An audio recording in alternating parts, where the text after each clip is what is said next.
National లెవెల్లో కానీ state లెవెల్లో కానీ న్యూస్ ఫాలో అవుతున్న ప్రతి ఒక్కరికి ఒక విషయం తెలుసు. That is national government GST పన్ను శాతాన్ని తగ్గించింది. అంటే మన నిత్యావసర వస్తువుల దగ్గర నుంచి medical equipment, construction, cars, everything, each and everything, ప్రతి విషయం మీద ప్రతి వస్తువు అంటే దాదాపు 28% 5% స్లాబ్ ఉండిందండి. అంటే మనం ఒక వస్తువు 100 రూపాయలు పెట్టుకుంటే దాంట్లో 28% మనం ప్రభుత్వానికి ట్యాక్స్ కట్టే వస్తువులన్నింటినీ దాదాపు 18% స్లాబ్లోకి తీసుకొచ్చింది. 18%లో మనం ట్యాక్స్ కడుతున్న చాలా వస్తువుల్ని 5% స్లాబ్లోకి తెచ్చింది. అండ్ కొన్ని నిత్యావసర వస్తువులు ఉంటాయండి, కొన్ని like medicines, medical procedures, blood టెస్ట్లు కానీ ఇటువంటి వాటన్నిటికీ, లేదా హెల్త్ ఇన్సూరెన్స్లకు కానీ, లేదా ఇటువంటి నిత్యావసరం మనిషికి చాలా అవసరం బ్రతకటానికి, తాను సుభిక్షంగా అనారోగ్యం పాలు కాకుండా బ్రతకడానికి కొన్ని అవసరమైన విషయాల పట్ల ట్యాక్సెస్ తీసేసింది సెంట్రల్ గవర్నమెంట్. ఈ జిఎస్టీ విధానాన్ని, ఈ జిఎస్టీని మోర్ పీపుల్ ఓరియంటెడ్ చేసినందుకు ముందుగా మనం సెంట్రల్ గవర్నమెంట్ మోడీ గారికి థ్యాంక్స్ చెప్పుకుందాం. ఎందుకంటే రక్తం తాగేసే జిఎస్టీ విధానం దగ్గర నుంచి ఇప్పుడు మేము మీ రక్తం తాగము, ట్యాక్సులు తగ్గిస్తున్నాము, ఇక మనము అందరము ప్రశాంతంగా బ్రతకచ్చు అనే విధానానికి తీసుకొచ్చినందుకు ముఖ్యంగా సెంట్రల్ గవర్నమెంట్కి, మోడీ గారికి అందరికీ కృతజ్ఞతలు. అంటే 28% లాంటి జిఎస్టీ కట్టే స్టేజ్ నుంచి మనం ఒక 18% రావటం కానీ, అది 5% రావటం కానీ, కొన్ని వేవ్ ఆఫ్ అవ్వటం కానీ, అవి ఖచ్చితంగా మనకు ఊరటనిచ్చే విధానాలు. కాకపోతే ఆంధ్రప్రదేశ్ కూడా ఎన్డీఏలో భాగస్వామిగా ఉండటం మన రీసెంట్గా ఒక 1 వీక్ బ్యాక్ ఈనాడు, ఆంధ్రజ్యోతి పత్రికలలో మెయిన్ పేజ్ మొత్తం జిఎస్టీ విధానం గురించి ఒక పెద్ద అడ్వర్టైజ్మెంట్, దానికి థ్యాంక్స్ చెప్తూ మన చంద్రబాబు నాయుడు గారు సంబంధం లేకుండా పవన్ కళ్యాణ్, కానీ సంబంధం ఉందని వాళ్ళు అంటారు. ఎందుకంటే అతను ఒక జనసేన పార్టీ అధ్యక్షుడు కాబట్టి అతని పేరు, అతని ఫోటో, అండ్ రాబోయే కాలానికి కాబోయే టీడీపీ లీడర్ వచ్చేసి నారా లోకేష్ గారి ఫోటో కూడా వేసుకున్నారు. నన్ను అది వాళ్ళ ఇంటర్నల్ ప్రజా సొమ్మును వాళ్ళు ఇప్పుడు నేను కొత్తగా ఆపితే ఆగేది లేదు. వాళ్ళు రేపొద్దున నాలాంటి వాళ్ళు 1,00,000 మంది పుట్టుకొచ్చినా కూడా ప్రజా సొమ్మును దుర్వినియోగపరచడంలో ప్రభుత్వాలు ఎప్పుడూ ముందుంటాయి. No doubt about it. ఇది కొన్ని 100 సంవత్సరాల నుంచి జరుగుతుంది. నేను చచ్చిపోయినా ఇంకో 1000 సంవత్సరాల వరకు కూడా ఇదే జరుగుతుంది.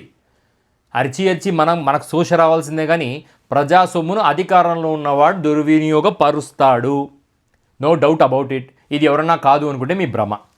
ఆంధ్రప్రదేశ్ ప్రభుత్వ విధానాల గురించి నేను నా సబ్స్క్రైబర్స్కి లేదా ఈ వీడియో చూస్తున్న వాళ్ళకి చెప్పాలి.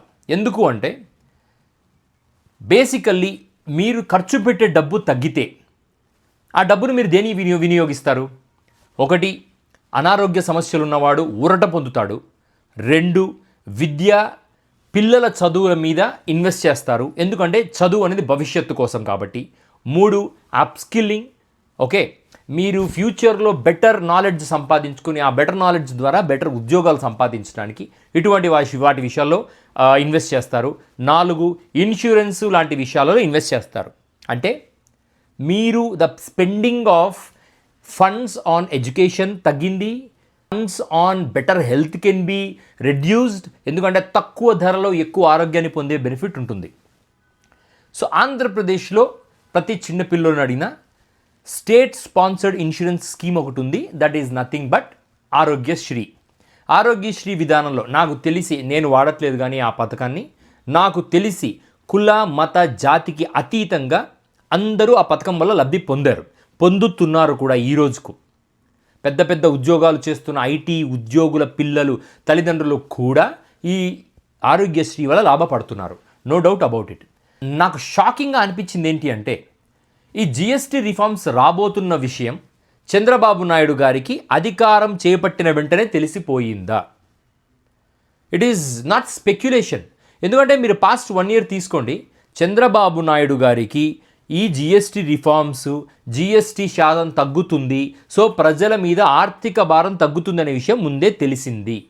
And it is not my intuition and it is a truth.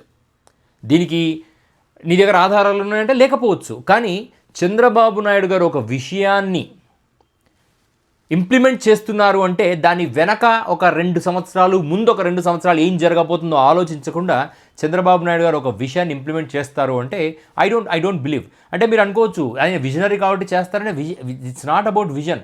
ముందు వెనక చూసుకొని కొన్ని విషయాలు చేయటంలో ఆయన సిద్ధహస్తుడు. అలా ముందు 2 ఏళ్ళు పెట్టుకుంటాడా, ముందు 30 ఏళ్ళు పెట్టుకుంటాడా మనకు తెలియదు. కానీ చంద్రబాబు నాయుడు గారు డెఫినెట్లీ ఈ జిఎస్టీ రిఫార్మ్స్ గురించి ఆయనకు ఇన్సైడర్ ఇన్ఫర్మేషన్ ఉంది. ఎందుకు అంటే ఎప్పుడైతే ఈ రిఫార్మ్స్ వచ్చి ప్రజల మీద ఆర్థిక భారం తగ్గుతుందో ప్రజలు ఆర్థికంగా రిలీవ్ అవుతారు. సో వాళ్ళు హ్యాపీగా ఉంటారు. డబ్బు డిస్పోజబుల్ ఇన్కమ్ అంటే ఖర్చు పెట్టగలిగిన డబ్బు పెరుగుతుంది.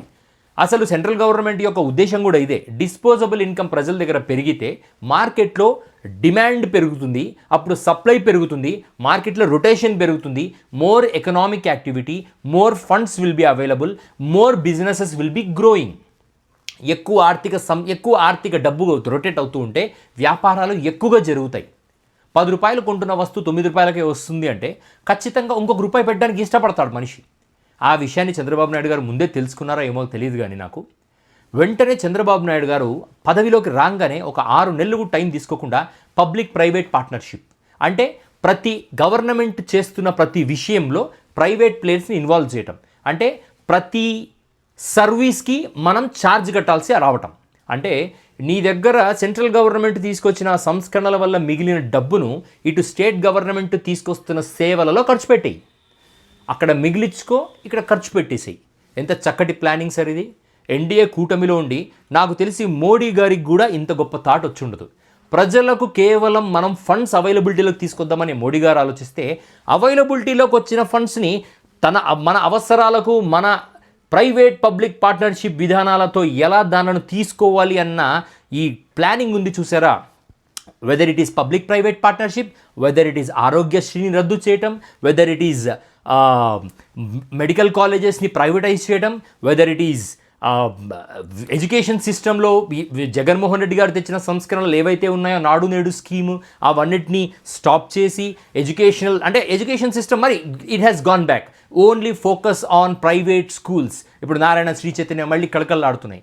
ఇలా అంటే వీటికి చంద్రబాబు నాయుడు గారు ఏదైనా చేశారంటే ఐ డోంట్ నో, బట్ మళ్ళీ ఇవి కళకళలాడుతున్నాయి. అంటే ప్రజలకు ప్రభుత్వం చేసే సేవల నుంచి ప్రభుత్వాన్ని రిలీవ్ చేస్తూ దాన్ని ప్రైవేటు వాళ్లకు పంపిస్తున్న దానికి ప్రజల దగ్గర నుంచి ఛార్జెస్ తీసుకోవటం.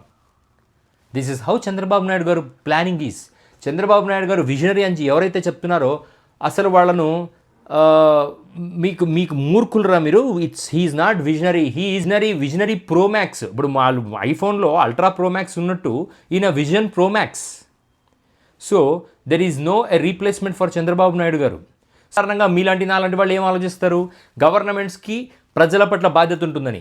ఆ బాధ్యతను మర్చిపోవటం కాకుండా సెంట్రల్ గవర్నమెంట్ మనకి ఏదైనా బెనిఫిట్ ఇచ్చింది అంటే వెంటనే ఆ బెనిఫిట్ని ప్రజల వద్దకు అందకుండా సక్రమంగా ప్రజలు పని చేయాలి, నడ్డి వంచి పని చేయాలి, పని చేస్తూ ఉండాలి.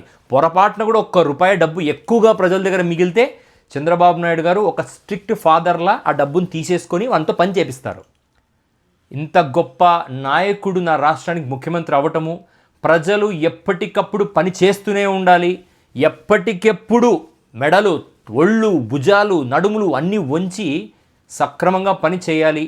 ₹1 నీ దగ్గర ఎక్కువ డబ్బు మిగిలితే కూడా నువ్వు లేజీ అయిపోతావురా నువ్వు, అందుకోసమే నీకు నేను ఖచ్చితంగా నీతో పని చేపిస్తానని నిర్ణయం తీసుకున్నారు, ప్రతిజ్ఞ పూనారు చంద్రబాబు నాయుడు గారు. I'm very thankful. మా బ్రతికున్నంత వరకు మా దగ్గర డిస్పోజబుల్ ఇన్కమ్ అనేది మిగలకుండా చూసుకుంటూ మీరు మమ్మల్ని సక్రమమైన దారిలో ఉంచుతారని మనస్ఫూర్తిగా కోరుకుంటున్నాను బాబు గారు.